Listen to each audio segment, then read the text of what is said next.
different types of trauma, psychological trauma. One category would be called interpersonal trauma. This would be like acts of God. A hurricane would be an example of that. Flooding. So here in Houston, I got to be a part of some therapists who did some work with and saw some amazing trauma healing done for folks who had been traumatized by Hurricane Harvey and the flood that followed. That would be impersonal trauma. Still has those same sort of physiological reactions. Then there's interpersonal trauma, between persons. And there are lots of types, but what I'm going to focus on is attachment trauma, also called relational trauma. Betrayal trauma would be one subcategory of that. Other types of attachment trauma that need to be mentioned here, though, one is called secondary trauma. So someone you love has been traumatized. Someone you love has gone through something that was overwhelming. Well, what happens for us?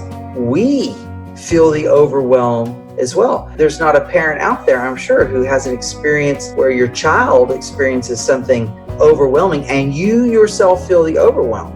That is a real type of trauma. Another type of attachment trauma is institutional trauma, specifically an institution with which you have an attachment that is meant to be secure and safe and a resource for you. And this institution betrays you. This institution ends up harming you, hurting you. I mean, sadly, the two worlds that I've been in my professional life are probably two of the biggest perpetrators of institutional trauma. And sadly, that's the church and number two, therapists can inflict trauma. But those are all types of attachment trauma because those are special relationships, even if we enter them rather quickly, where we expect to be met with safety and security.